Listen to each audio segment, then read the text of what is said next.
First potty back in a while. Hardest part of the podcast. Do you guys know what episode we're on? 21? 21. Yeah, we stopped after 20. Had a break. Yeah. Kind of a mutual thing, wasn't it? Yeah. We'll say it was planned. Yeah. There's nothing much to talk about. Just all been doing a silent grind.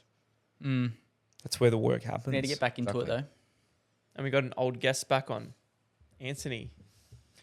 Pleasure to be back. You know what I was thinking about today that's pretty crazy was like on the first podcast I did with you guys, we had this section where we kind of like went around and we were just talking about like sales roles and what we do.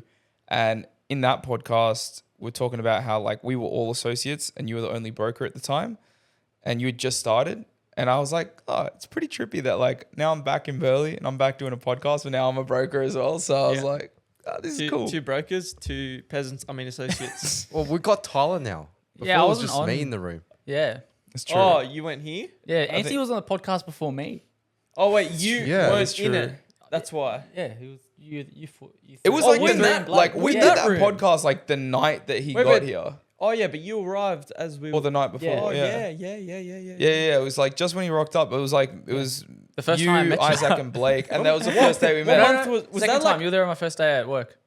And you introduced yourself. True. Oh, Yeah. You shook, Yes. You shook our hand. yeah. I came But down that's- like I had a rod up my ass. I was just like, because I won't say his name. Asked me to go down and Introduce because we had no one there. Yeah. This So- is like October. Eh? Yeah. yeah. So he October, came September. into the Sydney office, and like It was my first day. yeah, and I Waiting was around, had nothing to so do. like, I get a call from the manager at the time, and he's like, "Hey man, all my new starters are downstairs. Like, can you show them to their desks and like just show them around the office real quick?" And I was like, "Yeah, sure." So I go down. I'm like, "Hey guys, how's it going?" you know, and All then, looking snazzy as well. I just meet this guy, and like the rest of them didn't Yeah. think anything of it. Come to Burleigh the next He's day, in my house. and I'm in his house before him. Yeah, that was funny. Yeah, it's good. That's Oh, why, yeah, that's I why you think I be remember nice to everyone. You never treat anyone with Yeah. disrespect. Look at us now, best buds. Yeah, I think I remember you It's- saying, yeah, it's have you crazy. met this guy called Tyler? He just started and he's actually going to be living with us. And he's like, I'm pretty sure I denied it as well. Like, I don't know, Tyler Yeah. doesn't ring a bell. Like, to be fair, it was like a 5-minute exchange. Oh no, yeah, no way he would have remembered me. But then the crazy thing that I think about, like, not to get all bromancy, but like you pointed this out the other day. You're like, bro, I've spent like a total of like 6 days of my life with you in person, and we're just like great mates. And I was like, yeah, checks out. Yeah, math adds up. Math adds Yeah. up for sure. pretty funny how it works. yeah. But yeah, back in Burleigh, round 2, man. Yes, sir. What a place to be, Already off to a good start. Sunburnt. bro.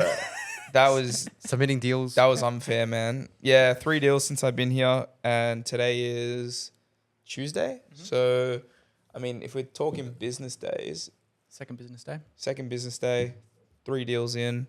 We'll try to keep it over a deal a day. That's my goal. 5 like business day, so 5 deals over this week. But, bro, Burleigh, I love Burleigh. Burleigh doesn't love me, man. I got sunburnt on my first day. It was So brutal. funny as well because I didn't get like Yeah, we went out together. scathed whatsoever. We were together the same amount of time out in the sun. Obviously, Tyler's not going to get sunburnt. 'cause Yeah, it's a bit black. Tyler's. But I'm like Yeah. the equivalent of you, and I didn't get a snicker of anything. I feel like you're just conditioned. I'm just yeah, but I don't even Like your really body's go in used the to it sun now. that much. I'm just weak, bro. It's just too much time cooped up in the office. Yeah, I in was gonna say too Sydney, many late bro. nights in the office. Yeah, it's brutal, man. But it's good to be here. It's good to probably get the most vitamin D I've got in all last 6 months of my life this week. Yeah, it's pretty good. And complain. Weather's been good. the weather's been so. I But it don't hasn't feel like been you raining. ever get bad weather here. Oh, though. it rains for like a Occasionally. day. Has rained a little bit, Yeah. fair bit this summer, but it's very quick. It's very temperamental. That's what It I just- mean. It Like, comes and goes very quick. Like it Bro, rained today- before, and then Yeah. the floor wasn't even wet after it rained. But when it's It rained bad, for like it's 5 bad. minutes, and the floor was just dry after it finished raining. It's Yeah. like, where'd it go? When it gets bad, then it's pretty bad though. Yeah. like it just buckets. Yeah, Yeah, I guess that's true. Yeah, a few Floods of up a those, bit yeah. more up north.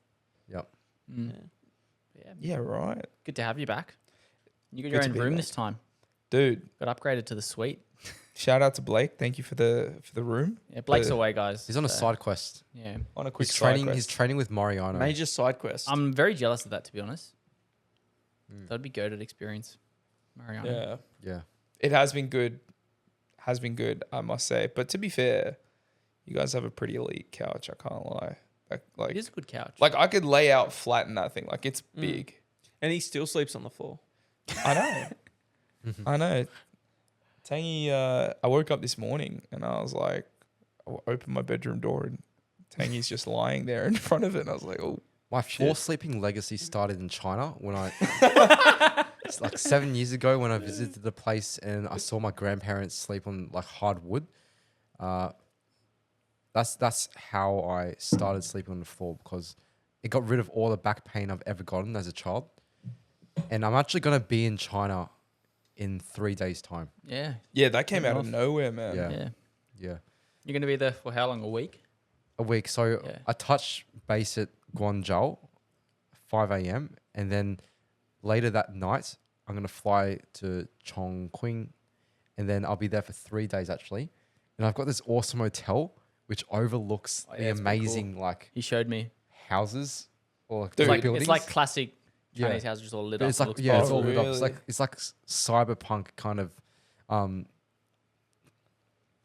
2044 bloody Yeah. video game kind of stuff. Looks I don't pretty know how cool. to You're gonna have say- to film some It's content. yeah, you I gotta don't know how just to say search the up on name. TikTok. Just search Traditional. up Chong. It's like traditional Queen. Chinese Yeah. places all lit up. Chongqing, it's Yeah. like I saw some TikToks and it's like a mega city, like a proper mega city. It's ridiculous. Like Yeah. you don't even know when you're on the ground floor because it feels like you're on the ground floor, but then you're like 22 stories up without even realizing. It's just so built up. It's ridiculous. But in Chongqing, the reason why I'm going is I'm meeting up with one of the top 8 front lever athletes in the world, Workout Nan.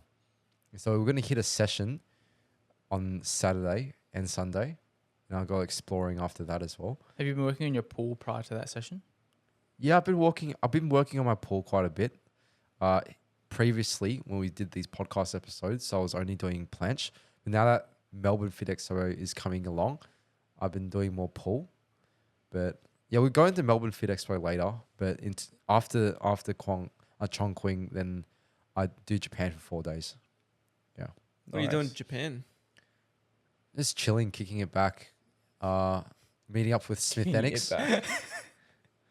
Who's Thenix? Smith Masato. He lived in Australia for like 2 years and used to train with Dave and Bryden and Peter. Then he moved back those to boys. Japan and he's really cracked at calisthenics. So I've been meeting him. Oh, nice. Nice. Be a good opportunity to meet everyone from overseas while you're over Yeah, there. I want to go to Make the Hong most of Kong it. as well, but I think they'll be pushing it. Yeah. Especially close to comp. Yeah, I mean, just travel wise. I mean, I'll figure it out. If I can go to Hong Kong, I'll just zip it down there for a day or two. That's solid. How Solid, good. solid. Well, that should be fun, man. Mm. We've all got a bit of travel coming up. Well, Yeah. I'm I going. don't. You're going a few places. Dubai, mate. Yeah, I'm going to Dubai in May. You have to visit some of the famous gyms. Mm. Which one? You just search it up. Just be like, Like, which gym Gold does gyms and Larry stuff. Wheels train at? Yeah, Yeah. because there's heaps. There's one, I don't know the name of it, but like on the dumbbells and stuff, it's got like Captain America's shield. And Oh, it's, yeah. I don't know the name of the gym, but it's in like all the influencers go there. Like Mike Thurston as well. Yeah, bro. I've been watching Mike Thurston for ages. Like he was probably one of the first fitness influencers I ever got on. Yeah. Bro, have you seen that like massive, really deep engineered pool or like crafted pool where it's like 20, 30, 40 yeah, the meters diving deep? pool. It's a diving Yeah, pool. And yeah. they put like wrecked cars and fucking pool tables and like an underground like library or random shit Bro. like that. That looks so cool. Dubai's got so much crazy stuff. Like I really want to go see a lot of those like landmarks and just man-made freaks that How they long are you have there for? So 2.5 weeks, but what I'm doing is I'm flying to Dubai for like 4 days. I'll be there. And then I'm flying over to Lebanon. Have my granddad's there. He's like 95 years old. So flying over to Lebanon, I'm just going to be there for like 5 days, visit the family, spend as much time with him as I can. And then I'll come back to Dubai. I'll be there for like another 7 days. And then I come back to Sydney. So I'm in Dubai for like a total of like 11 full days.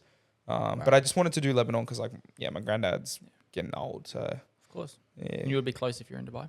Exactly. than you. Yeah. So I would kick myself like, if anything happened. And then I was like, I could have just gone on a 3.5 hour flight to visit him and I didn't. So yeah, I'll do that. Are you going with anyone or just yourself? Nah, just me, man. Just me. Just yourself there. Yeah.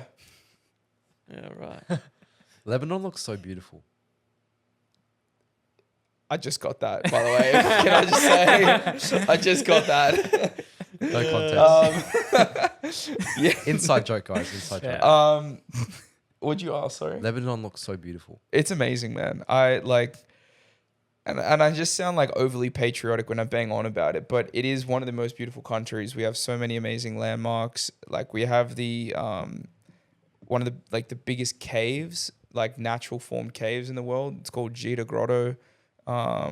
We have like ruins from like the Octavian Roman Empire era that are in like a place called Baalbek. Like there's so many different things in Lebanon. Like there's all of the, life down near the Mediterranean Sea and like the coastal aspect to it.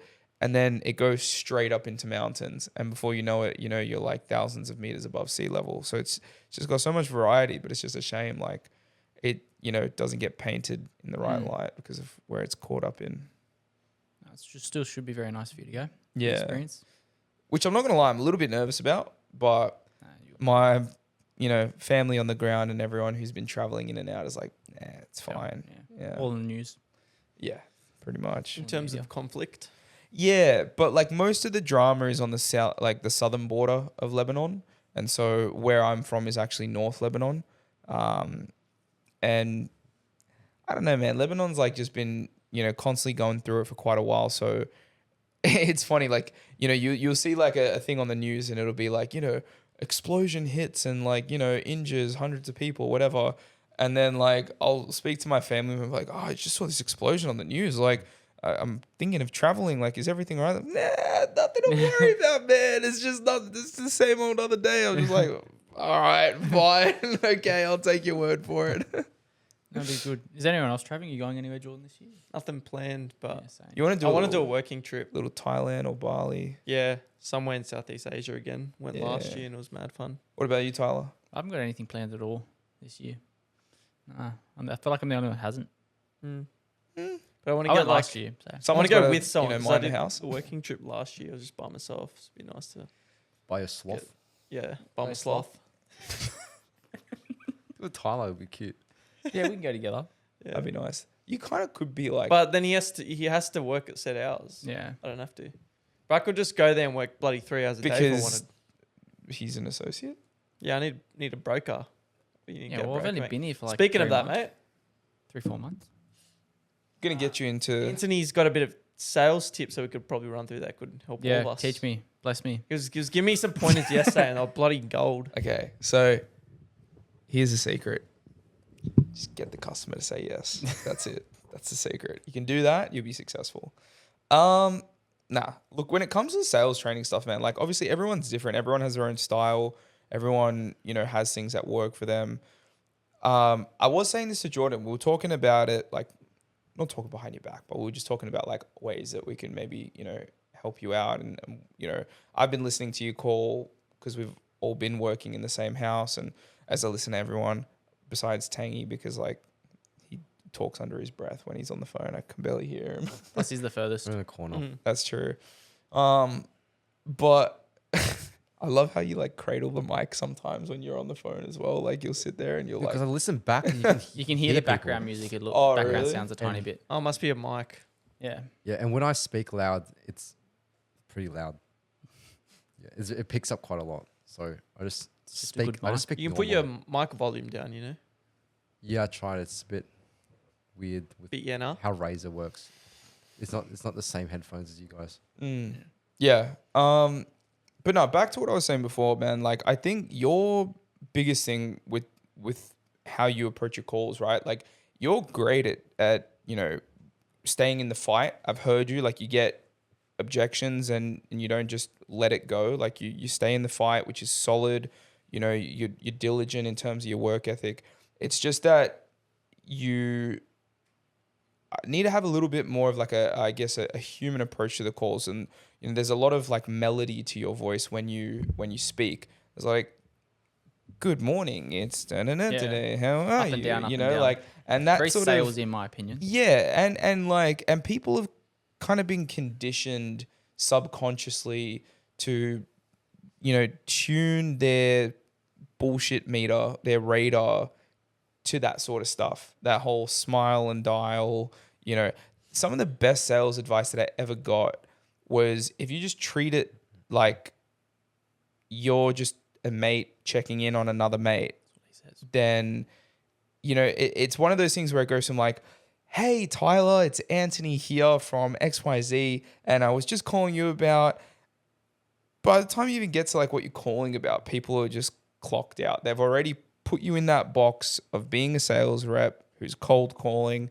They're going to give you either a bullshit excuse or they're going to hang up on you.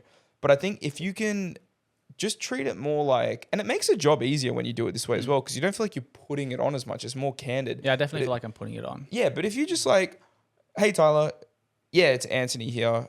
Yeah, I'm just giving you a ring. I'm from XYZ company. It was just about the inquiry popped through. Look, I know that you were, taking a look at X, Y, and Z, a couple months back. And honestly, like, not here to chew your ear off. Just wondering, did you end up getting that one sorted for yourself, or people just gonna be like, You're sloth. yourself there? You're sloth. People just gonna be more like receptive. They're gonna have a Less guard than the down. defense. Yeah.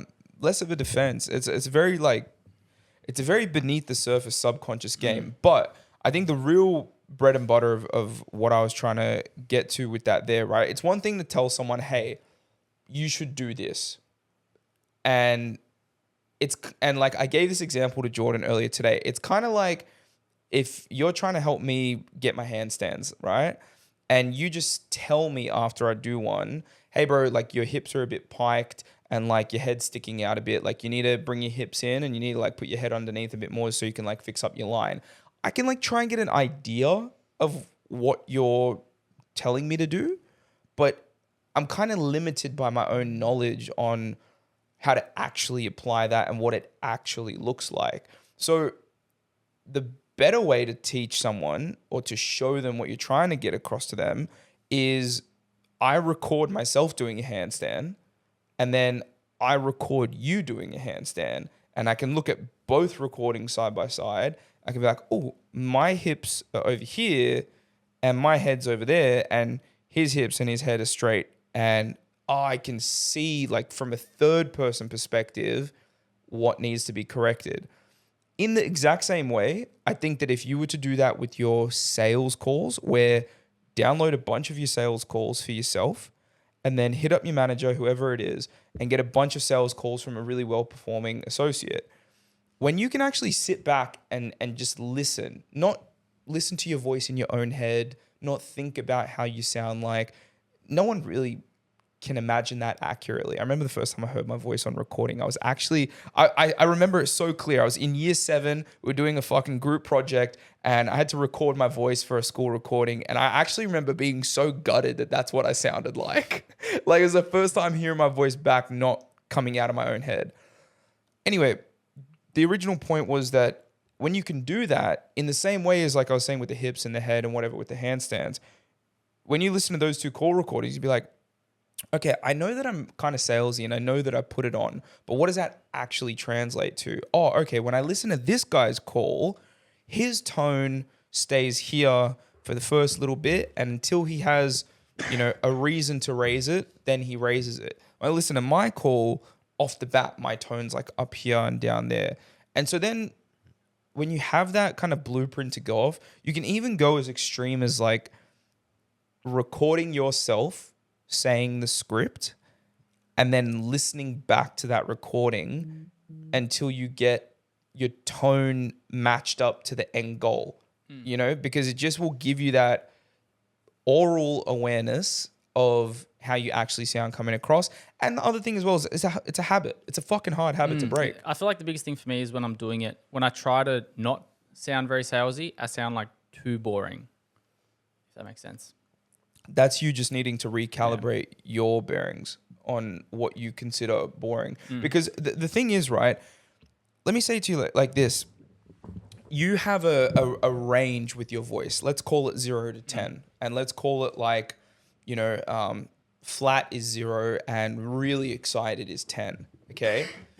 you want to save some aces up your sleeve for when you really want to push a point home to the client. So if you start at a 9 or a 10, they're just going to be accustomed to this level of conversation, and it's not going to really have an impact, right? So if I was to come in and say, hey, good morning, this and that, whatever, and I can get you this product and the price is amazing and we can do this. If the whole thing is at that tone, even though it's technically an excited tone, there's no part of that that has any impact or any effect.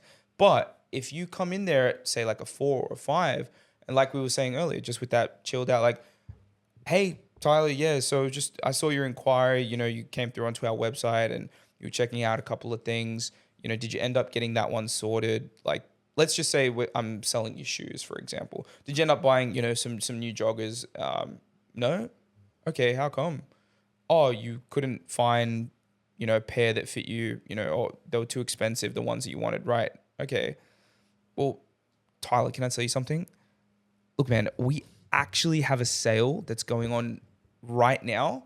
And see, as I start to build this excitement, say, these pairs are actually going to be 50% off. We haven't done this in over 6 months.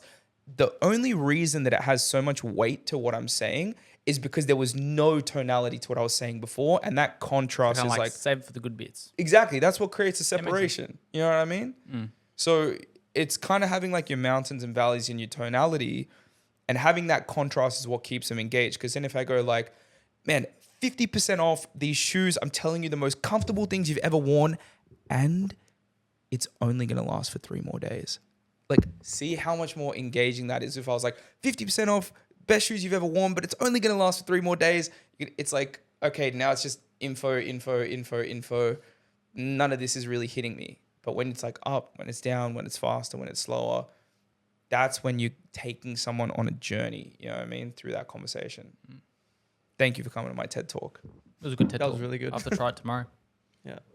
Just imagine you're talking to a mate, like across the phone. Then I can't be that fruity. Yeah, you don't want to be. That is true. Yeah, you're like, yeah. You're a bit too Hey, it's Tyler. Hey, Tyler. Hey, sexy, how you going? I don't think I can say that on the phone. It's like when you're making a viral reel, teaching someone how to do something in calisthenics, and you change scenes every often. You want your voice to not sound boring in a way as well. Like you want to change it up and down. Yeah. And keep things interesting. Pattern interruptions. Yeah. That's what it is. content's basically sell as well. You want to keep them Just engaged. visual Yeah. instead of One of like the most trademarked like strategies on how to do that with content is when you see a reel that's got audio over it. Sometimes it's audio that you don't even realize, like it's just background music. But when there's one climactic point of that piece of content that they want to highlight, keep going. Yeah, that was simultaneous. Anyway, yeah, one piece of content that highlight. so like when you got that reel going, right, and there's the background music with, just kind of adding to the atmosphere, but then there's one point of that piece of content that they want to highlight.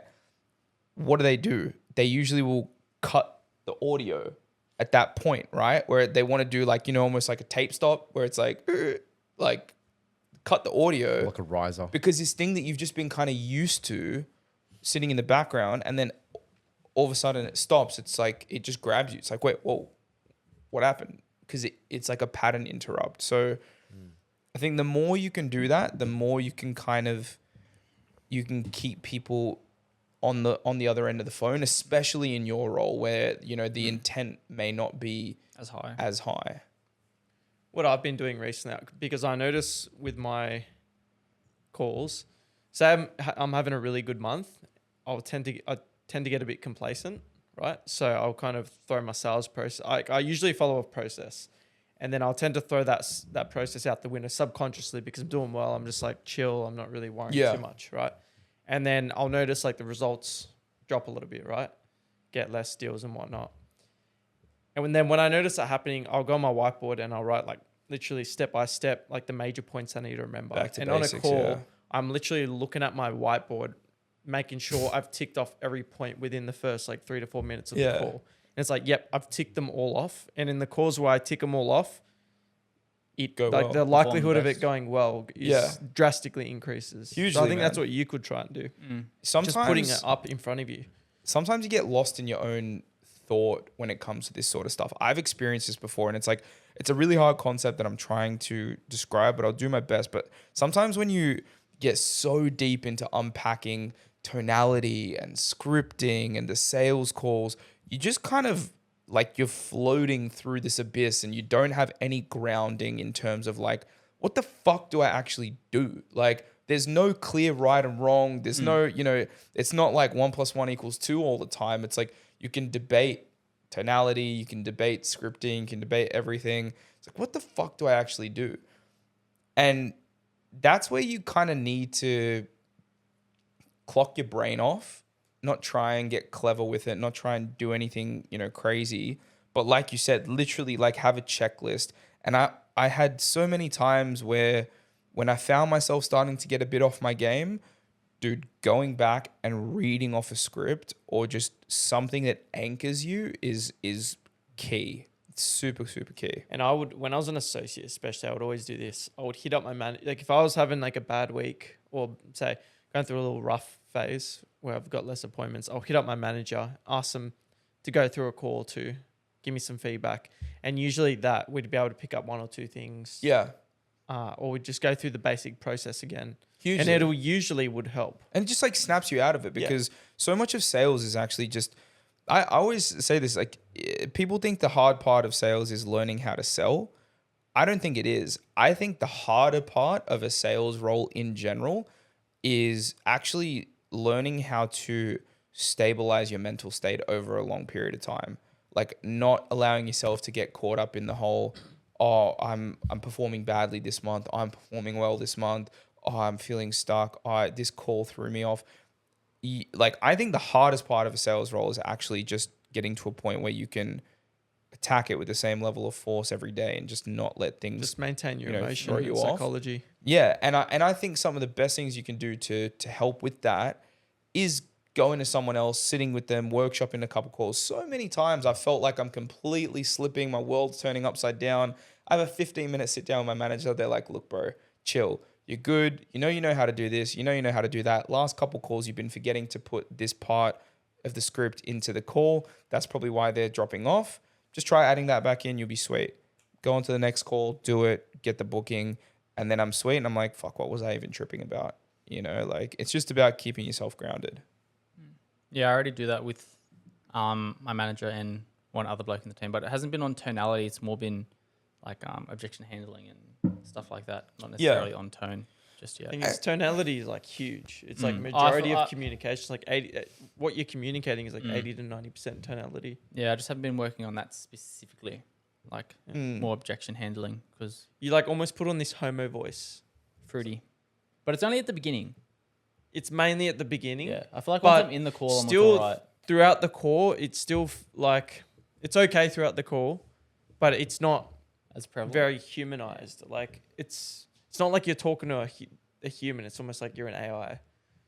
Like you want to kind of chat like Yeah, they're human. I know what Jordan's getting at, and I think like I think a lot of it comes down to habit as well. You just develop a rhythm of doing something a certain way, and you kind of get accustomed to it, and to do something different, you feel like it may not go well, or you may, like get a different result or whatever. You just got to be willing to experiment. Just give it a crack, man. Like, the cool thing about the role is that like you're gonna have endless opportunities to practice. Never ends. Yeah, you can try sound.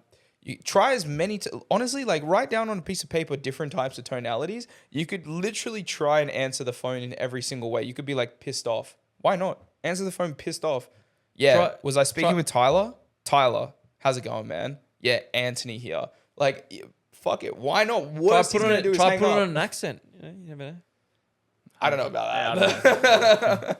But, you could do happy, you could do sad, you could do whatever the tone is. But I think like just getting comfortable with experimenting, changing it up. When it comes to objection handling, don't get me wrong, like what you say is kind of key. But I think having the most clever, witty objection handles is a little bit overrated. I think the Ooh, is that rain? Raining. Damn. I think the biggest key for objection handling is being bolted to the fucking ground. Like showing that the client can't shake you or move you. And when you have absolute conviction throughout an objection handle, it will transfer to the other person. You know, when they say, yeah, no, look, my rate's, you know, totally fine at the moment. I you know, whatever, like I switched out to a different person like 6 months ago.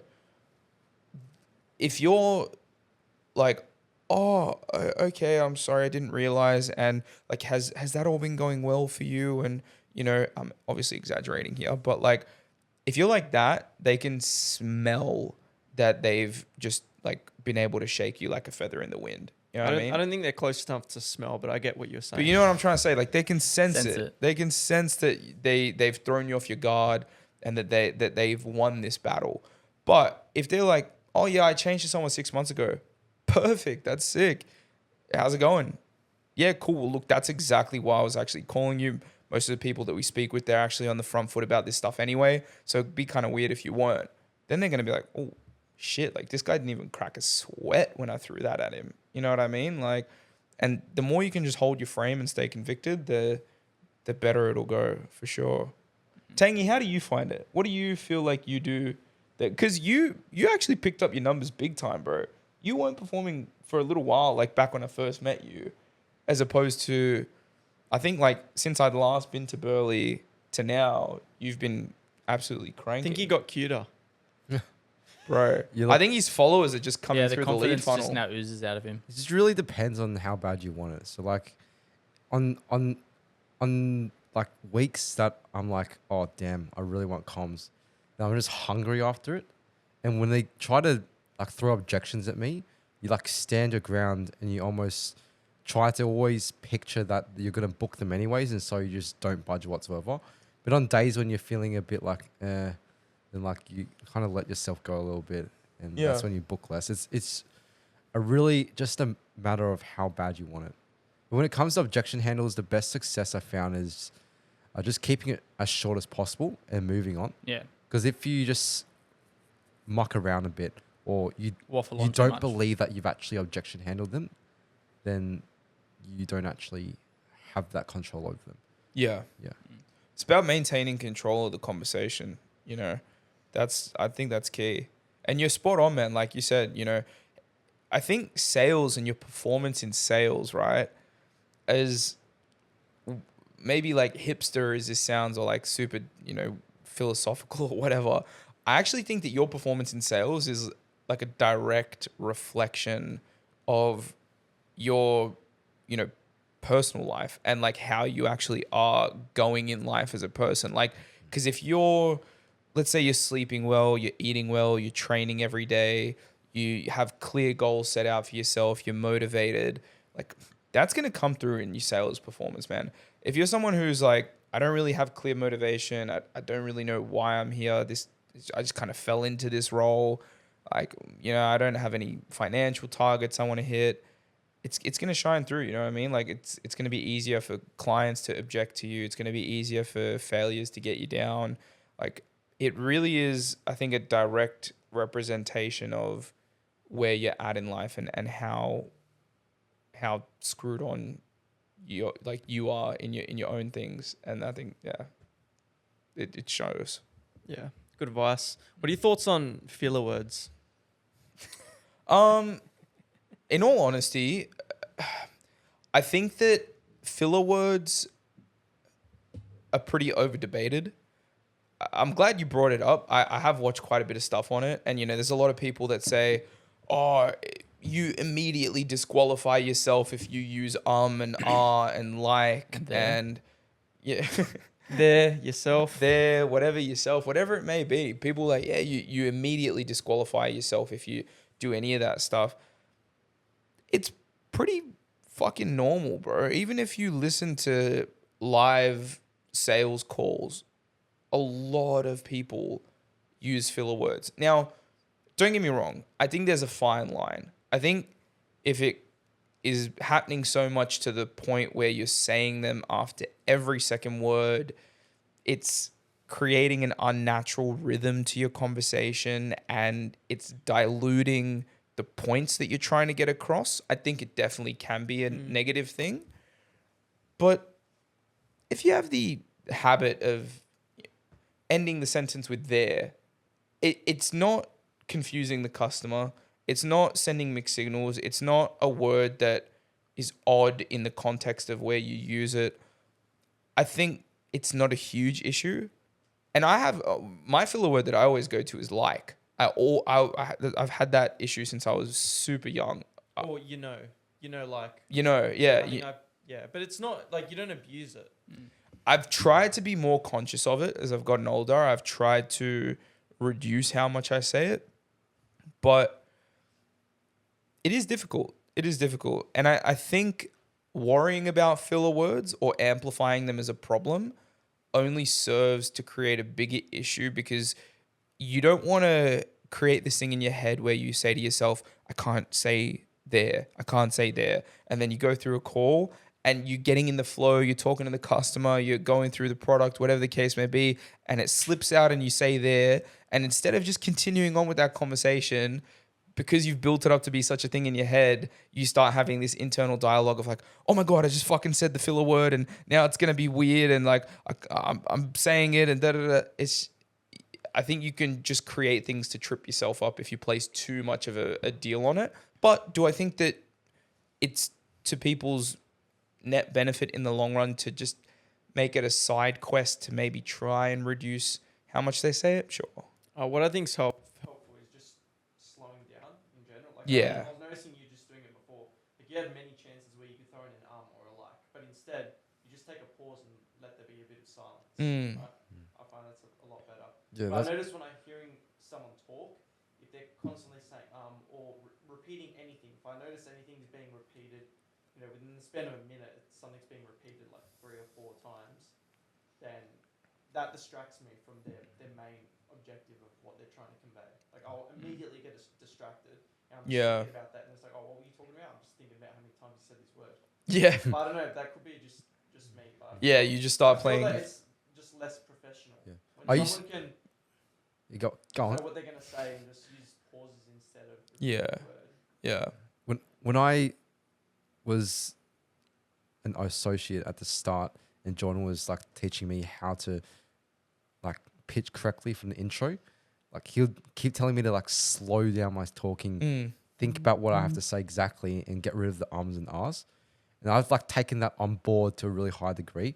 And since then, I just feel like you speak more authoritatively when you don't use filler words. Like even when I'm speaking right now, if you listen back to the recording, you can see that I've got a little bit of gaps where I'm thinking like in between words and sentences, because you just feel more stronger when you do so. Like even when I'm editing my videos, when I'm doing the calisthenics tutorials, I'm like getting rid of times when I put in ums or so or now, because it just makes you feel like stronger. 100%. Yeah, you know what you're talking about. You're saying exactly what you mean and not fluffing about. Yeah, I think on a subconscious level, people need to feel confident in the silences. And there's some weird natural human urge to speak through the silences, to fill the gaps, to avoid any sort of awkwardness. Yeah. And I think, again, as we were saying before, if you can display strength, display control in a conversation, and display that you're unshakable, one super powerful way to display that is by being confident with the pauses in your conversation. Absolutely. Because that's another trait of, if we talk about the stereotypical salesman, that's another trait that they always possess, is motor mouthing to not give the opportunity for the client to object.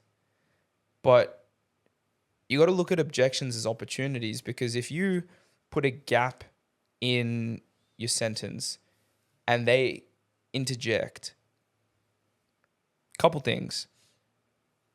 anything that you were going to say before they interrupted you was going to fall on deaf ears anyway, because they were already thinking of this thing that they wanted to stop you with. So you didn't miss out on anything.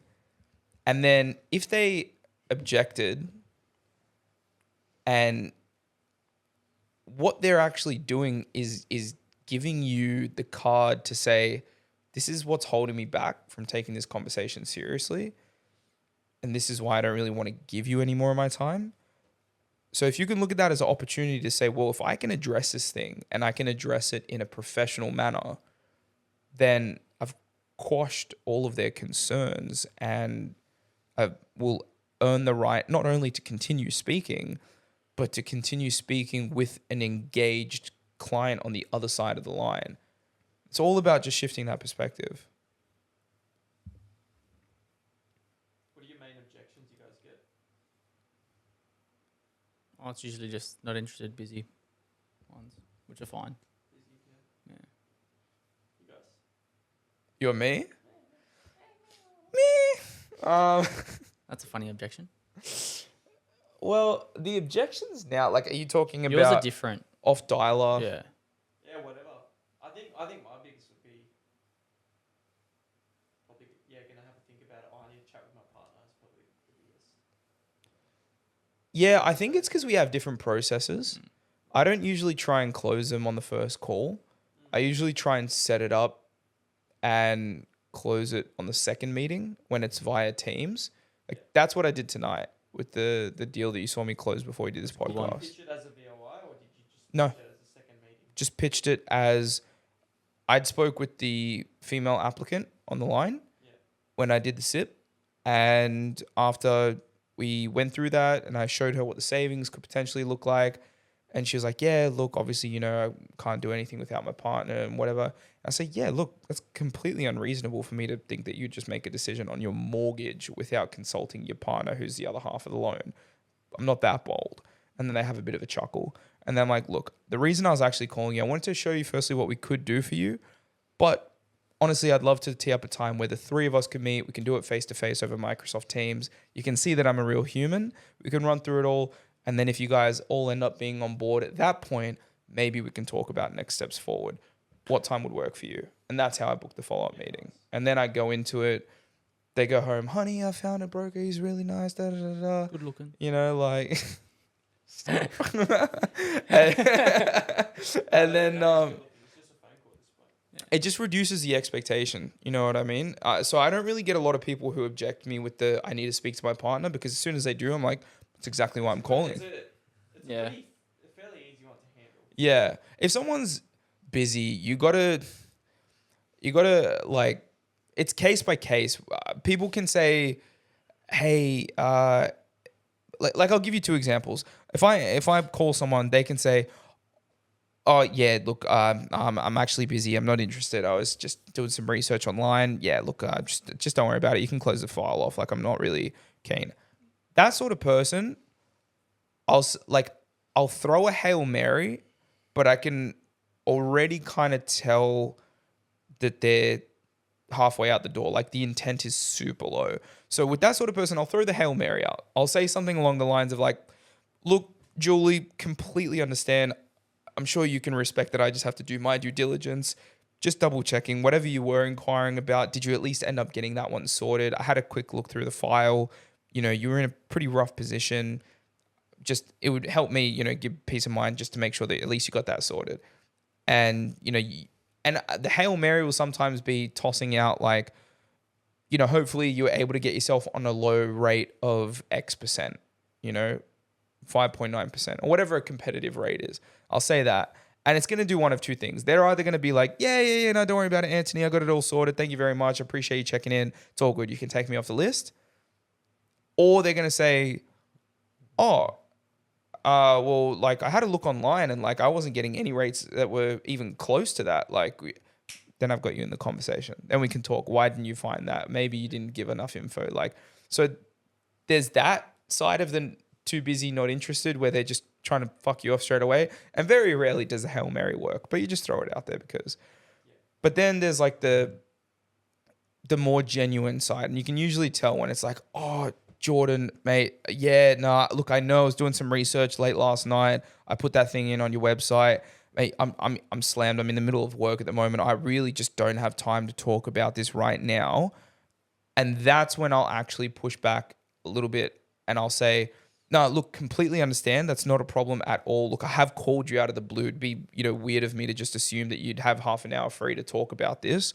The reason I was actually calling you was just to get a bit of an outline on what you're looking to do for yourself here so that I can prepare a couple things. And the point of this call is just to tee up a time for me to show them to you. And then I'll just go into picking a time to begin with, because once I pick the time, they're invested. So I say, John, let me just lock in a time with you here. I've got 5 o'clock or 6 o'clock. 6 o'clock, great. And then this is the thing. Once they give me the time and they agree to the time, they're invested. So I do the appointment first and then whatever fact finds I need after. So I'll say, cool, just for 6 o'clock so I can prepare everything. Let me just double check.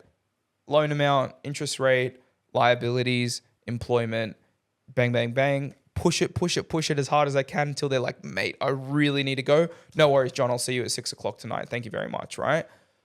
But if I was to do it the other way around, where I say, yeah, I'm calling you to book a meeting, but then I just start going on about how much do you earn, what are your liabilities, X, Y, and Z, it's going to be easy for them to be like, mate, I'll just talk to you about it on the meeting. Like, I can't, go on about this. So get the investment up front and then you can sort of milk it as hard as you can to get as much info to prep yourself for the meeting. But those are the two, right? Like if I can sense that they're genuinely busy, but they do have a level of intent, I'll try push for a little bit more.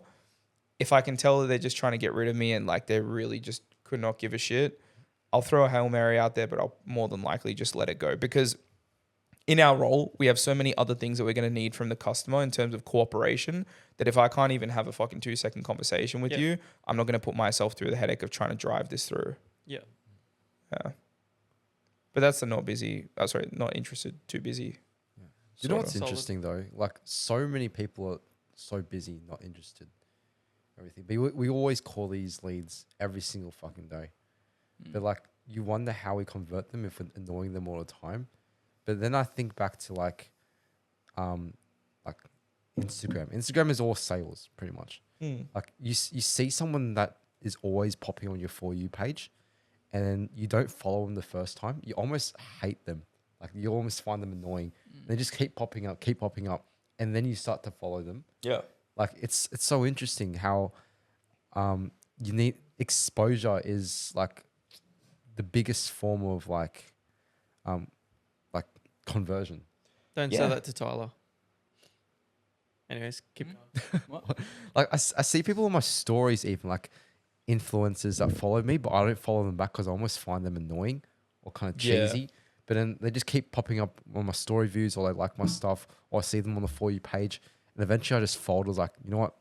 I'm gonna start liking this guy. 100%. It's just a matter of that familiarity that you develop. Yeah, I agree. I remember I was following one person on Instagram. They used to post they used to do those stories where they chat about like their day and shit.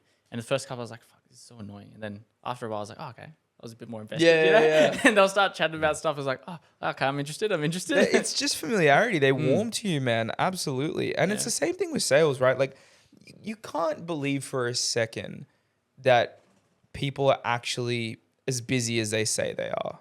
You know what I mean? Like we poke fun at it all the time. You'll call someone, they'll be like, oh yeah, sorry, man, I'm in the middle of a meeting. I can't take this call. And then, people will be like, oh yeah, I always answer my phone in the middle of meetings as well. I completely understand. Like, it's always the case, right? People are like, oh, I'm driving in the car right now. I can't take this call. What better fucking time is there to phone call someone than when you're driving? You know what I mean? the underlying factor is that they don't trust you. Just like what you said about the Jordan yesterday about the Wolf of Wall Street pitch. Exactly. Like they don't trust you, or they don't think that what you have to offer them is worth their time. But at the end of the day, it's one of those things where, like, I'm sure every person in this room has experienced it, and anyone who works in sales has probably experienced it. We've all had at least one call where the first words out of the fucking customer's mouth was, I'm too busy right now to take this call. And 20 minutes later, we're still talking to them, booking them in, figuring out a solution. And all of a sudden, that objection of them being too busy after they said it the first time didn't come up once more for the next 15, 20 minutes in the phone call. Or someone the next day books it in. Yeah. Yeah, calls your lead back and books them in. Exactly. It's all about exposure. You can't take anything at face value. And it's also a mindset thing as well. Like if someone says they're busy and they say fuck off and then you end the call, it's out of your control. But like the business is built on calling back leads and being in the face pretty much 24/7. 100%. That's the reason why they get put back into our world whenever we let Absolutely. them go. It's because it works. Absolutely. And that's the same as Instagram and everything as well. Everything is life. If you want to achieve something, you just got to keep fucking going at it. You can't just take things at face value. Well, think about what we've been saying, right? Like, we keep saying that the underlying reason for all of these objections is that they don't trust you. And one of the easiest ways to build trust with anything is through familiarity, right? Like, the first time I meet you, unless your name's Tyler, I'm probably not going to trust you, right? But then I see you again, like, oh, he's here again. I see you again. Oh, okay, he's here. Nothing's happened the last 2 times I've seen him. He seems cool.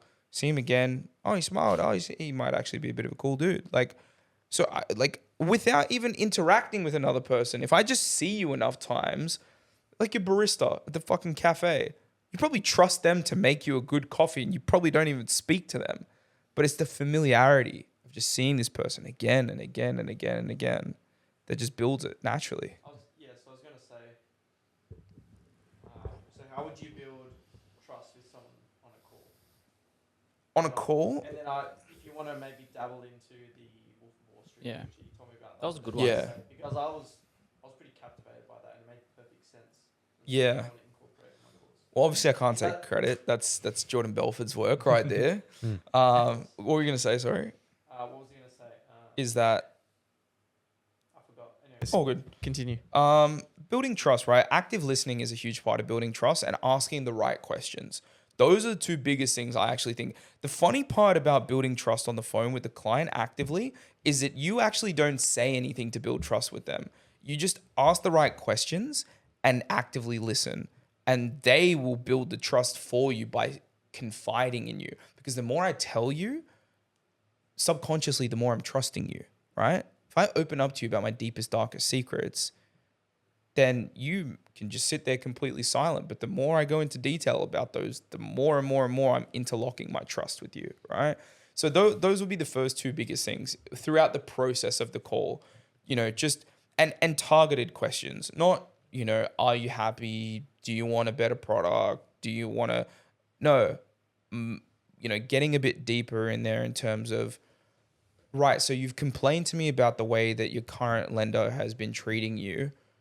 And can you just explain to me, hypothetically, if I was to find the perfect lender for you, what would be your expectation? And then when they say, oh, I want customer service that when I call through, they pick up straight away. Oh, yeah, no, totally. Yeah, I know how frustrating it is, man. Tell me about it. Like, when you start actively listening, the active listening and then the targeted questions, best ways to build trust. I'm not trusting this camera setup, though. Click it harder. There we go. Yeah, that's good. Click it harder, Jordan. Click it hard, mate. Yeah, harder, mate. Harder. Click it harder. All right, we're back. So that's like the 2 biggest tips I would have for building trust throughout the process of the call. Good questions, active listening. And active listening is another one of those things. I'm just going to throw this out there that you're going to feel like a fucking idiot when you start doing it. Like, I'm not even joking. Every 15 seconds, be like, yeah. Yeah, no, I do totally. that. Yeah. No, I definitely do that. Yeah. And like, Couple of, yeah. you've been doing it for ages. Yeah. Like, and so when you start practicing active listening, like, you do feel a bit weird, but then you get to a point where you kind of just know that that's what you should be doing and you see what it does for you, like how it locks you in with your clients, right? So there's that aspect to it. And then there's also the aspect of, okay, the questions I'm asking show that I'm actually listening to you and I'm basing these questions off of what you've told me, not just generic shit, right? In terms of the Wolf of Wall Street close, like I'm happy to go through this.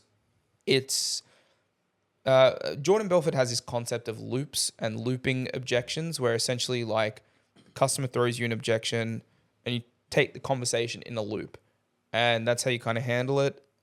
And then by the time you come back, if you've looped it correctly, you should be able to push through to the tie it off. Yeah.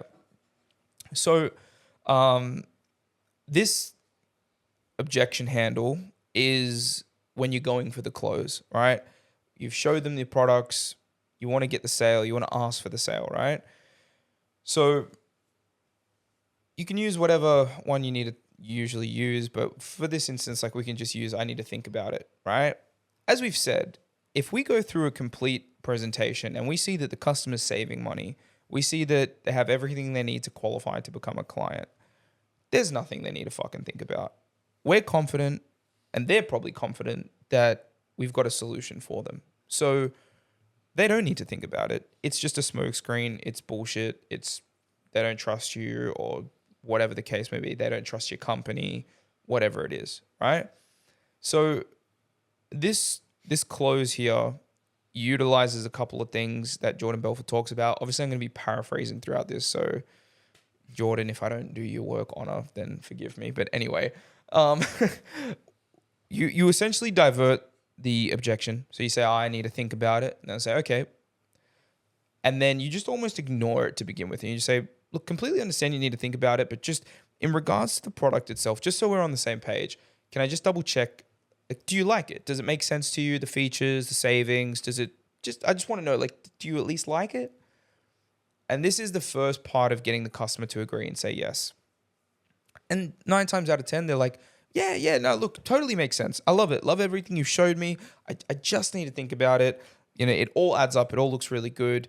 Just want to do my due diligence. And that's where you say, look, I totally understand. And you're right. It really is a great product, especially when you consider you're getting X feature, X amount of savings. So you retouch on those to press them even harder into, their mind in terms of what they're getting. And then you say, Mr. Customer, let me just ask you one more question.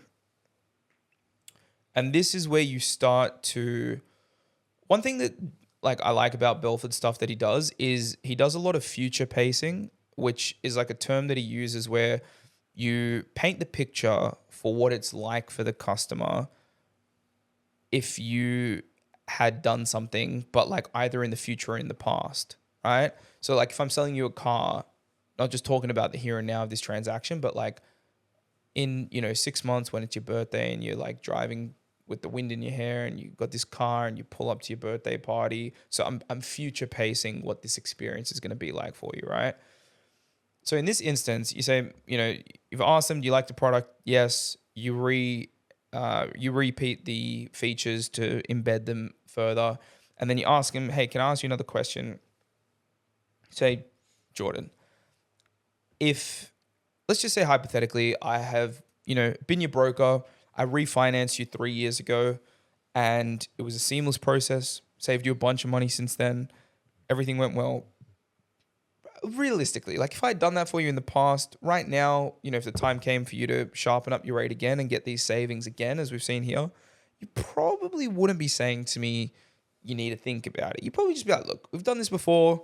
Screw it. I know you know what you're doing, man. You look after me once. I'm sure you do it again. Just tell me what you need. Let's do it. I got bigger things to worry about than the home loan. Right? Is that fair to say? And again, if you ask it with the same tonality, he calls it the reasonable man tone, where you're being right, you would probably, that sort of tonality. 9 times out of 10, they're going to be like, yeah, look, to be fair, if we'd worked together in the past, yeah, I probably would just tell you to go ahead with it. You're like, right. And that I can completely understand, because now what you've just done, you've isolated the real objection, which is that they don't have that rapport with you. They don't have that track record.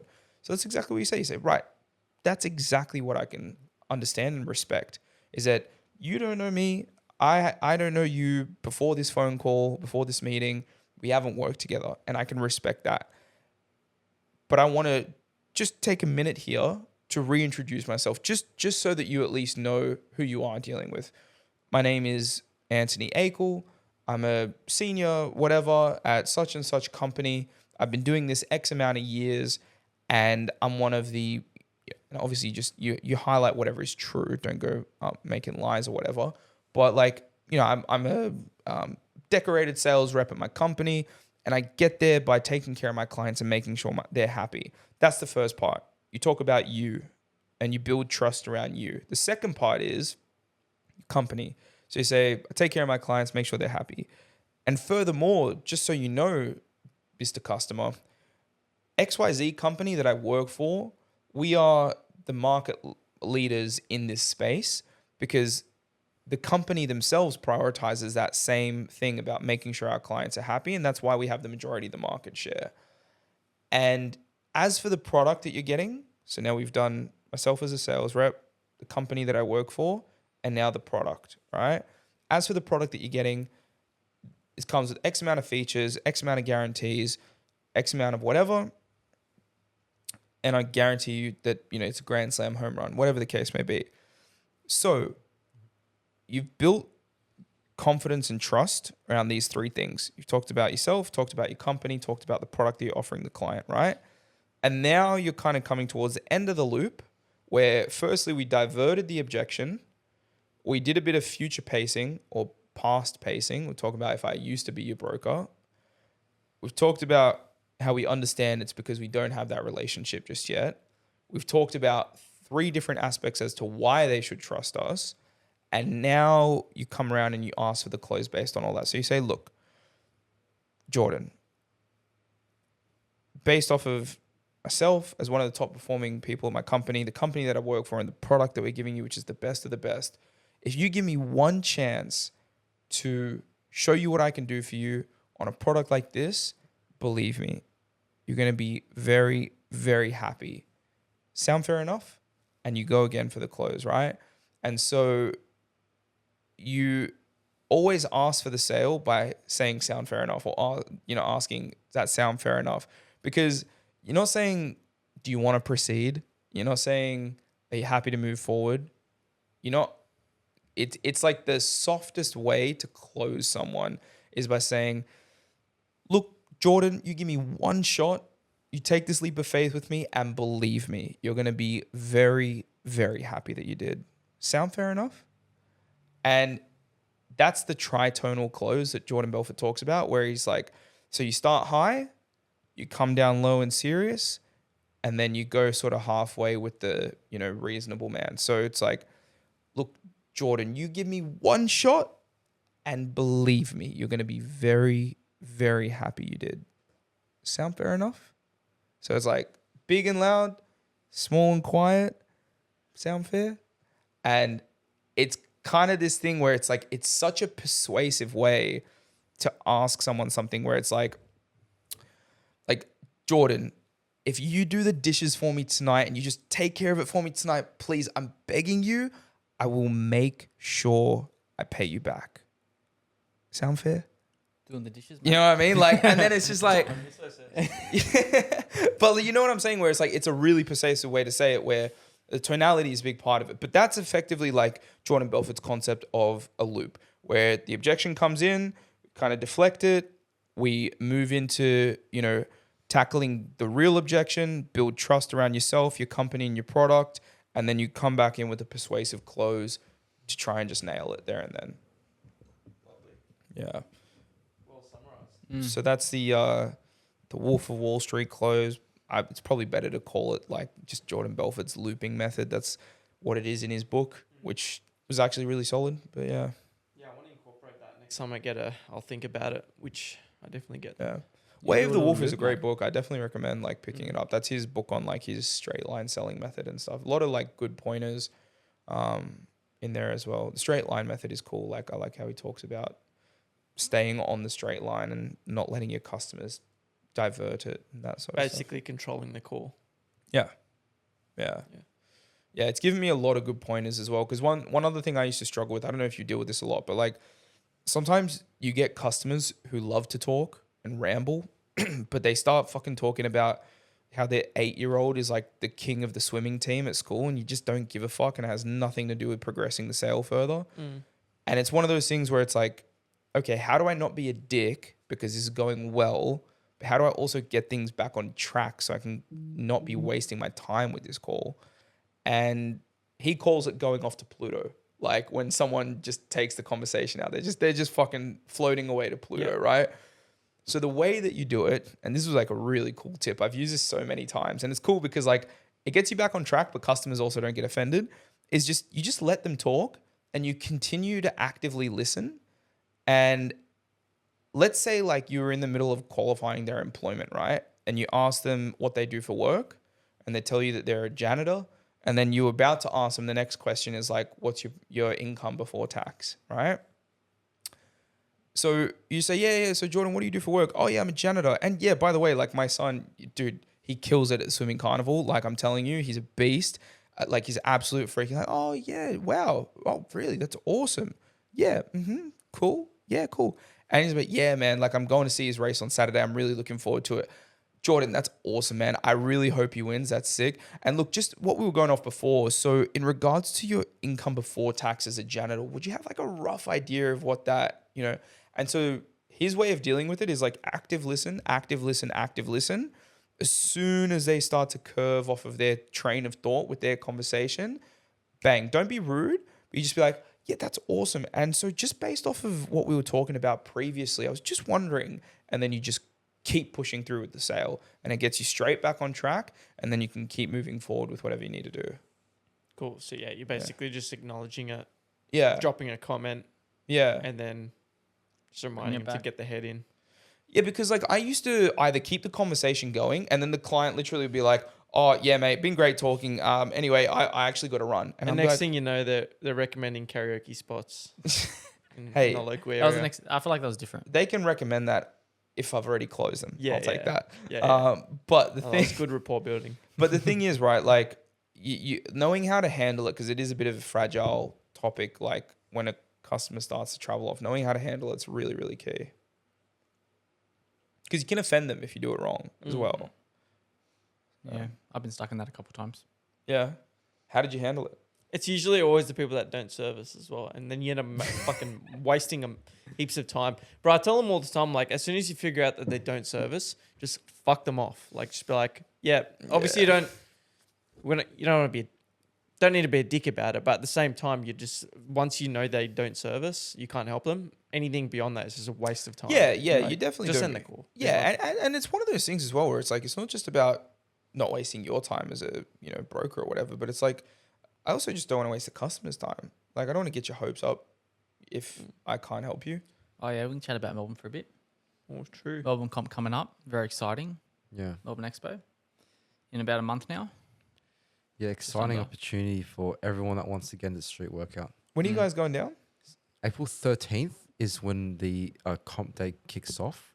13, 14. Yeah, 12th is a business day where we're going to have to just discuss business things. Yeah, business things with all the sponsors. And I'm going to try and keep my eye out for a good sponsor because I do want a bit of free stuff.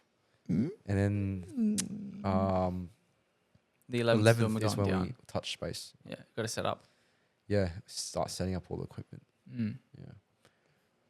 Yeah, then we leave on the 15th. On the Monday. Yeah. 15th. Monday night. Yeah, looking forward to it. I'm keen to see all the boys again. Nothing beats an environment. Just the three of you or Blake going as well? Blake's going on his own from Sydney. So he's staying in Sydney the whole month until Melbourne. Pretty much all of Cali in the country will be going. Like the people that take it seriously. I reckon but Sydney, the next one is going to be even bigger. It's going to be the most accommodating comp just because of the space that we have and the things that we can do there. Like, it's not just the Cali event. Yeah. Usually when you go to a comp in Australia, it's just the Cali. Yeah, it's a fitness expo. But there's an expo. If you want to sleep... all the other athletes. If you want to sleep, the intent there of the chair. Customers is higher as well. Like exactly. If you want to sleep, you can sleep in a chair. So you said? In a massage... Oh, nice. Pod. It's like a pod. It's got the floor as well. Yeah. Massage chair is better. We'll just sleep on the freestyle mat. No, yeah, I'm looking forward to it. Is there what's the go for judging at the moment? There's a panel of judges, and I think we're gonna. Well, I'll just leak the judging panel. It's me, Peter Konkuk, Michael, Bryden, and then Blake and Mariano. So 5 judges. Wait, what do you mean, Blake's judging? There's going to be a form that everyone's filled out, and then athletes are going to vote on who's going to judge. Oh, so they're all the candidates, and then there'll be 3 selected. There'll be 4 selected. There'll be 4 And judges what- this time. And Blake's going as a candidate. Yeah. Yeah, right. He doesn't want to compete. Mariano wanted him to compete. I want him to compete, but then he doesn't want to. And if he doesn't want to, then you can't really change his mind. Yeah. We'll still do some sets in the I day told anyway, him so it to, I doesn't told matter. him that I actually think that he should judge. Is there a same as last comp? So what and categories of judges are there? intermediate and advanced? Yeah. Yeah, so it's more balanced. In Burley battles, it was more like objective based and really favored the athletes that could just smash out as many points and combos as they can. For this comp, we're going more of the spirit of freestyle. So a freestyle competition, for people that don't understand, is a mixture of all the swing stuff, all the dynamic moves where you're not in a static position, and then you had a static position. And now this time we're introducing a combo judge, a judge that really makes sure the athlete is like enveloping the whole essence of the sport, which is doing the dynamics, doing the pull-ups, doing the pushing, and just combining it in a nice combo if they can, preferably without moving equipment. So they're going to be judging off that, and it's going to be a 2v2 situation. So it's like dynamics and then completeness judge or combo judge, and then it'll be the power free and the static judge. Damn, I really need to start training static and dynamic together, eh? Is it going to be like each judge just gives 1 vote to It's a point.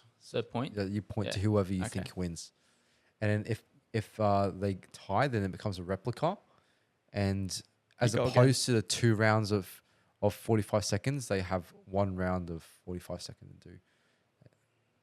Yeah, okay. Yep. Solid. Like it. Yeah, I like it. pretty much.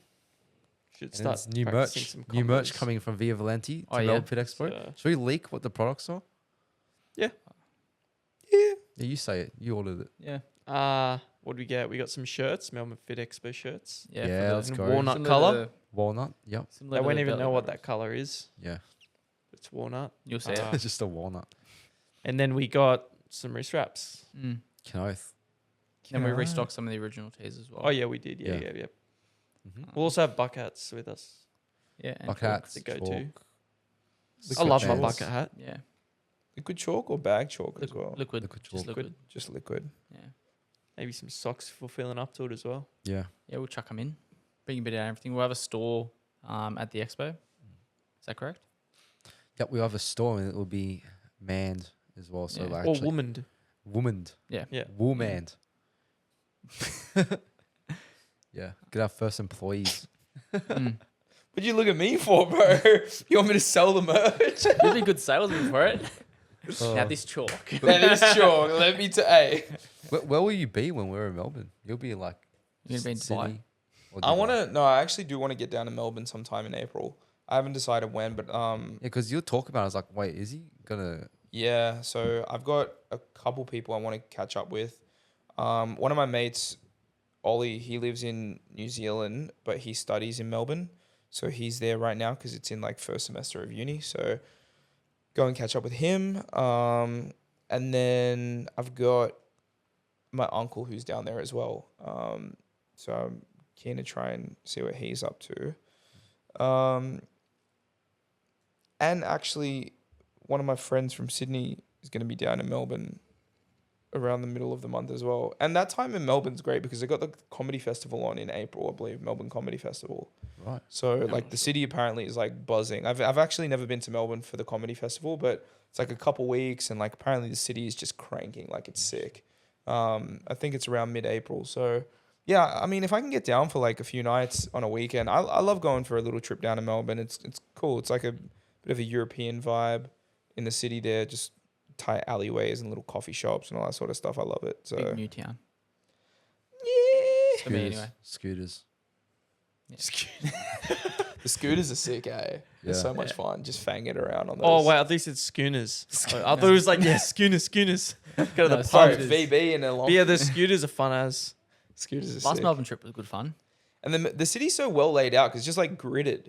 Like, it's just straight grids, like square blocks. It's not like Sydney, which is all like cooked. Maze. But not as gritty as Adelaide, if you ever been. I haven't been to Adelaide. Adelaide. It's like no. North Korea. I doubt that No, very no, no, much. no, no. It actually is. Why? How? Wait, how have so? you been to North Korea? I can't disclose that.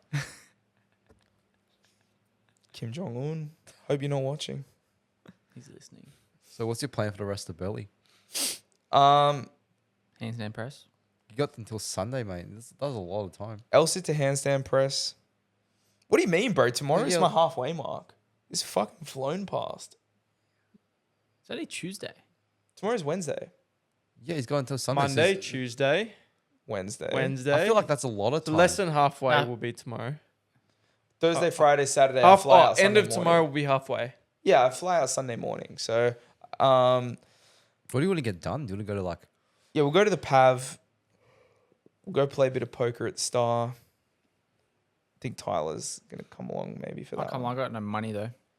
Make He's gonna like. I'm gonna like roll the dice and he's gonna like blow on it for good luck. You know what I mean? I give you a blow for good. Wait, what? What? Anyhow. Burley Pav. We'll probably hit up Burley Pav. Yeah, we'll go there for dinner on like Friday or something. Yeah, we'll go have a nice dinner with the lads. And yeah, P3 a couple more times. Mm. And I don't know, man. I fucking love this place. It's sick. Good vibe here. It's such a nice vibe. Yeah. Plus, we live a pretty good lifestyle. Yeah, bro. That's the other thing. I think like it's very conducive to, you know, what I want to achieve and what, you know, my goals are. So I think like I just put myself in your shoes and was like, man, like leaving Sunday. And I remembered I live here. And I was like, oh, okay. right. Yeah. Nah. Look, I'm not opposed to going back to Sydney, man. I have got to. Jordan has a strong hate for Sydney, so it's a bit subjective. It Yeah. must be so weird, like from an outside-in perspective of someone coming into our world. I don't know, man. I Like think we live the best life. it is great. Don't get me wrong. Like it's great. I'm not gonna lie. When I come here, sometimes I feel like I'm signing up to like a bit of a boot camp. Yeah, I Like, can see that. I come here, it's like diet's locked in. P3 is a bitch that I don't want to go to, but I love that I get dragged there. Like, you know, beach every day, training every day. Like part of me wants to sleep 24/7, but like it's great. It keeps me focused. But like to give Sydney its credit, and I think like this is the first time in my life that I can actually say this. I've created a life for myself in Sydney now that I genuinely enjoy. And I think like that's such a sick thing to be able to say in terms of like where my apartment is that I currently am living in this year. Nice spot. Yeah, like where the work is and the work office. Like I really like our Sydney office in terms of where it's located. It's Run very club. close to my work. Yeah, Run Club. Run club has been nice as well. Like that's been good. You know, something to look forward to at the end of each week. Like I don't know. It's been good, and I think I haven't been able to feel. I don't like using the word content, but I think like just proud of my circumstances. And yeah, I think like the last 6 months since I was here, I've just done nothing but bleed, like absolutely bleed for, Grinding. you know, so like moving up from being an associate to doing my certificate in brokering to getting my interviews done to getting the role in brokering and getting up to speed with all that. Like it's been nothing but grinding. And yeah, like saying you were saying with the planche, you know, it's like you get planche and then it's just more planche, but you got to enjoy it. And I think for me, like I've pushed and pushed and pushed and pushed, and I'm here and I'm like, hell yes, I'm a broker, got a nice apartment, things are going well, whatever. But just gonna keep pushing, keep going. for sure. Now you're doing very well for yourself in Sydney, Oh, which thanks. is good. Like seeing your stories. Cheers, bro. Yeah, they're very Nice. cute. Yeah, I Yeah. like them. I like them. Thanks, man. Yeah, there's not as many crazy tricks in my Instagram stories, but I just try and you know, try and show what the day in the life is like for most days. And yeah, man, I don't know. It's been cool. It's been good. Like I do like coming here. I really, really do. It's just such a nice. It's just a change of pace. I Flip. feel like for you. Yeah. It's Kind of like, it's a very big contrast. you know, you get here on Sunday and we go do a bunch of stuff, and then we wake you up at 5:45 or 6 o'clock on a Monday to go hop in some cold water. Yeah, bro, literally. And then like, you know, we go down to the beach and it's just like everyone's just like jogging and got their dogs and like we're at the beach and it just feels like people aren't in a rush. Like, I don't know. Whereas It's like a permanent holiday, but you actually get shit done. yeah. Whereas like in Sydney, it's like I'm just fucking dialed. Like I'm just going at a million miles an hour, wake up, get ready, go straight to the office, get to the office, coffee, sit down, like, you know, go outside. People are just scrambling everywhere. But like, I know this is going to sound weird. I've kind of always loved that. Like since I was a kid, since I was so super young, like I even used to see like New York in old movies and stuff, right? And just like the whole concept of like a concrete jungle and a big city and this and that. And like, I loved it. There was something that was like invigorating about it. There was something that I found super inspiring and motivating. And Hustle and bustle. Everyone's Yeah. walking around getting stuff done. exactly. And I think Wasting that time. like there's always a time and place for nature and you know, like unwinding and kicking back. And that's why I'm here this week, you know, to try and just take a breather and look back on what I've accomplished and you know, re-energize myself for what's to come for the rest of the year. But I think like it's going to sound maybe a little bit cringy, but I definitely am like a city boy. Like I'm definitely, you know, that's kind of where I feel like I'm at home, at least for this stage of my life. I'm nature. Yeah. Bro, I'd just love to be barefoot, shirtless. I know, brother. Walking through the- Believe me, walking through I the know. fucking jungle, bro, climbing rocks. and shit. Fucking Tarzan himself right here, Yeah. bro. Yeah. Which is sick, man. Yeah, It's sick. That's definitely me. I'm a nature boy, but I like both. when the city needs a hero, Oh, I'm at the next rave. No, I, here to like, save Gotham. I like both of them. I like Yeah. a bit of both. Good balance. Yeah, it's nice. But yeah, man. So rest of the trip in Burleigh, like I'm going to be honest, I'm going to smash out work tomorrow, and we can clip this out. But I'm probably not going to do a whole lot of work Thursday, Friday. Try and enjoy myself a little bit. As Go much for a as I couple can. walks Yeah, on the beach. yeah, The weather's good. yeah. I just want to enjoy it. I did that last time I was here. Like I think it was like on a weekend. Like I just went for a walk by myself to like the shops and stuff. I was walking for probably like 2 hours, but it was just so sick. So much to see, and it's just such a cool Yeah. atmosphere. Yeah, bro. If you want to go somewhere, just take my bike through. Shots, I need bro. a bike. You need a bike, dude. Every time I hop on it, like I won't ride it for like I don't know, a couple of days here and there, like not long. No, I'll ride it and I'm like, fuck, thank God I have a bike. I It's, walked like, past so it today fun. when me and Isaac put the mat in the garage. I was like, fuck, I need a bike. Yeah, I was doing little like floaters today. I was like practicing my little wheelies and I was like, fuck. I thought about buying a Grom the other day. Bro, those look They're so cute. fun. They look so Because fun. then I thought about buying cage for Alex practice wheelies. I might cry when you finally get a bike and we go for a ride together. I went for a drive for the first time in 8 months on Saturday. Yeah. Oh, you did? Yeah, Oh, in How was Sydney? it? it was good. So like I'm not gonna describe where I went, but like when I was coming back home from certain locations, it was like really rainy, Was it and so a like house of a certain female? It was raining. It was raining. it was raining, and then You're missing the point, bro. It was raining. I'm talking about my bad driving, okay? Yeah, go on. Not my bad life choices, but the same thing. But yeah, like I'm actually so bad at driving, like even worse.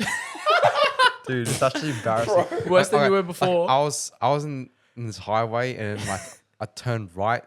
There was a really big intersection, so I ended up driving on the wrong side of the road. Oh my god. You can't just like go there because like a divider, so I had to like do a 3-point turn. Oh, But it was quiet. Was I it, don't deserve was it to quiet drive. or were there other cars around? There's no cars. It was like 11:30 at night. Yeah. But it was a car that was coming, and I just indicated right, and it was like, what the heck? waited for him to pass and just bang the right and just boom, done. I can see why Blake doesn't want you to drive his car up here. Yeah. Far Don't, out. don't tell Blake that. Blake's going to listen to it. Yeah, only like 300 other people are going to listen to it on this podcast. Yeah, well, And hopefully none of them work it out. don't let them mind your life. Yeah. Well, just proved the myth. Well, it's not a myth anymore. Asians are bad at driving. You said it, not us. I'm a statistic. Yeah, you are. Yeah, Oh you're a number in the God. equation, mate. We need to go to bed. Did you do anything else in Sydney? Barbecue meetup with the boys. Oh yeah, that's right. Yeah, caught up. Okay, barbecue. You haven't done any kitchen meetups recently? Yeah, you've been a bit quiet on the lives Maybe because I haven't been in the kitchen. in the state. Yeah. Yeah, it's true. You can't really do the kitchen meetup if he hasn't got the kitchen there. Well, he's here now. Yeah, mate. Well, Anthony was doing his thing. I can't start a live when he was Why not? Anthony can join the live. Yeah, get his clients in. because the clients were talking about sensitive information. Brother, we're cooking steaks. I was talking about earlier today. Actually, now I think about it when you're on the phone. Oh. I know. okay. I know. I was Oh. taking the piss the whole time. I was thinking about. I missed yeah, that. Yeah, I missed that as well. We should wrap things up. Yeah, wrap her up. Yeah, it was a long one.